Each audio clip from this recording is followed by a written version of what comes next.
Hey guys, what is up? And welcome to the first episode in a new series called Real Talk About the Bible, in which we talk about this weird and wonderful book that we call the Bible, that we as Christians believe is unlike any other book that there is. And chances are, if you've been following Jesus for a little while or for a long while, you have this sense that you should be reading the Bible, and maybe you do read the Bible, but you have this sense that you should probably be reading it more than you actually do. And that might bring you just this feeling of guilt or of shame or just of insecurity that you should be doing this more. And I just want to come here today and say, whether you're struggling to read the Bible, struggling to understand the Bible, or just struggling with the whole thing in general, that reading the Bible is hard. And if you're struggling with it, that's okay. You are not alone. It is not an easy book to read, and because it's hard to understand, it's hard to get in the habit of reading because we don't enjoy doing things that are difficult for us or that we just don't understand.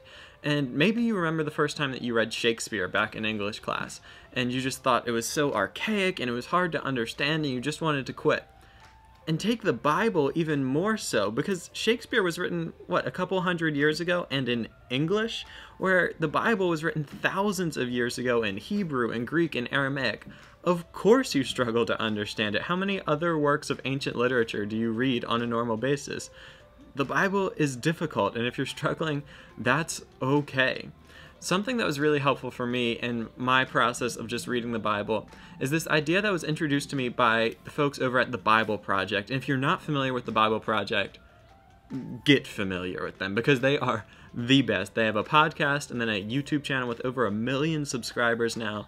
And they're a nonprofit located out in Portland, Oregon, and they make animated videos about the Bible, about biblical themes, about biblical genres, and they're just so helpful. But something that really helped me from them is this idea of the Bible as meditation literature, meaning that it's a book that takes years of pondering, of thinking about, of meditating on to really understand. That it's not a book like a lot of books where you just sit down, you read it once, you finish it, and you know what you need to know. The Bible is a book that takes years and years of coming back and sitting and thinking about. And so if you're new to it, or even if you've been reading it for a long time, chances are there's still so much more to learn. And if you don't understand it right away, that's okay, because that's how it's meant to be. But if you do want to understand the Bible, I think there are a lot of great resources out there, like the Bible Project and others, that can really help you understand it better. And when you understand it better, you'll be more prone to read it more often because it'll be more enjoyable. And so one of those resources that has really helped me is a book that I read, and it was required reading in Old Testament survey and New Testament survey, but I had actually read it before that because it's just that good. And it's not a long book, but I think you will really enjoy it. It's pretty short, it's not too academic, but it's called How to Read the Bible for All It's Worth. Yeah, you see it there. It is so good. Get yourself one of these. It has sold over 900,000 copies, so it must be good. But yes, How to Read the Bible for All It's Worth by Gordon D. Fee and Douglas Stewart. Something that this book will really help you with is it will take you through all the different genres of the Bible, which is super important to understanding it. Because I think a lot of us approach the Bible and we think it's just one long book that tells us how to live our lives. And so it should just we should pick it up and it should be do this and don't do that, and it should be really, really simple. But then we pick it up and we find poetry and songs and narrative and prophecy and apocalypse and all these different things. And we wonder, what does that possibly mean for my life? How do I apply that? It's not like the sermons we heard. The sermons we hear make it sound like read the Bible and then you understand it and you'll be a better Christian. Poof, it's magical. But in fact, the Bible is so much more than that. It's so much more complex than that. It's so much more nuanced, but it is so great, and it's a great thing that it's like that, because the Bible tells the unfolding story of mankind and of God's relentless pursuit for us despite our constant rejection of Him, ultimately leading to the cross. And I think when you understand what's happening in the different genres, you can understand what on earth it means for you. So I won't give you a ton of book recommendations, but this is definitely one worth reading. And again, the Bible Project, they are fantastic as well. And there's lots of great Christian YouTubers out there who do great work and great speakers, but I'm sure you're familiar with a lot of them. If you have questions about other resources, leave a comment, let me know, and I can tell you all about different books. I'm a book nerd, and I love listening to different people, so I'm happy to give recommendations. But another thing that I think is really big if you just want to enjoy reading the Bible is to read the Bible with other people. Back in biblical times, they would go to the synagogue and the Torah would be read aloud, and then they would discuss it. And yes, this was mainly because most people couldn't read and most people wouldn't have their own copy of the scriptures. But also, I think reading the Bible out loud and reading it with other people and discussing it is such a powerful, powerful thing. And that's my favorite way to read the Bible. And I think the Bible was meant to be read in community. And so, while like structured Bible studies are great, one of my favorite things to do is just to get together with friends and we'll pick up our Bibles, we'll pick a book that day, and we'll try to read as much of it as we can. And what we'll do, we don't have discussion questions, there's no curriculum, we just read through it, we take turns, we read it out loud, and we'll stop if we have a question, we'll stop if someone has a thought, and then we'll stop at the end of that chapter before going on and just talk about it. And maybe sometimes you won't understand it, but someone else will, or they'll just have a different way of approaching it that will be really helpful. And it's just a lot more fun that way. And I think an important thing in those groups is to make it where it's not something where someone is right and someone is wrong, but where we're all just trying to grow. Because when we can read the Bible without the expectations that we have to understand everything, it'll be a lot more enjoyable. If you look through my Bible, you will see question marks and frowny faces in it and all these places that I just don't understand what's going on. But I realize that that's okay, that it's not my job to have every answer, that it's not my job to go through the Bible and understand every single piece of it right away.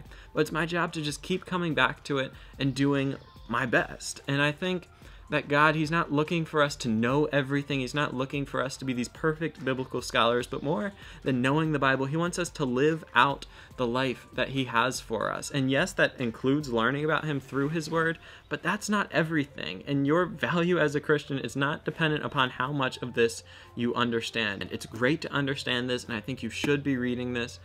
But don't get caught up in this cycle of guilt and shame over the fact that you're not reading as much as you think you should, or you don't understand it. It's okay.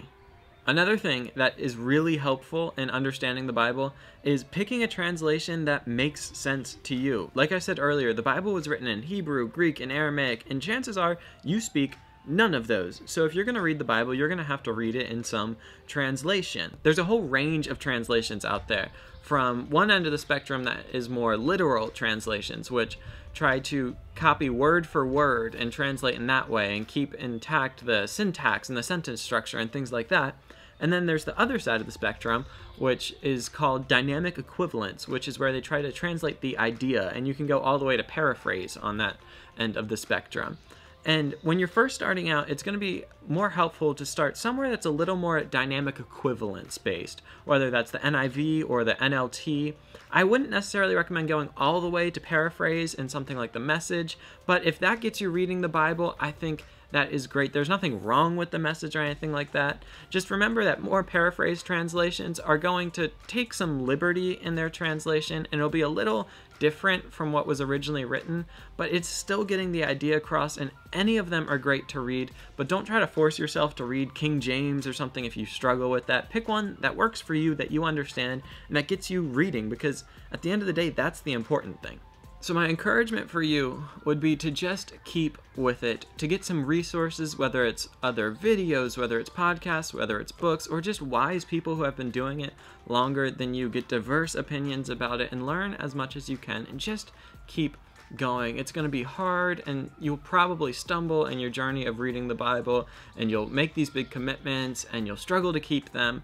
That's okay. It's not that if you don't read your Bible every day, you're going to hell and that God's mad at you. It is not like that. Reading the Bible, it is a great thing because we can learn about God through it. We can learn about what He's done in the world and what He's doing in the world. But reading the Bible is not something to beat yourself up over. Just keep going, keep pushing through it. And I think the more you do it, the more you'll understand and the more fun you'll have with it.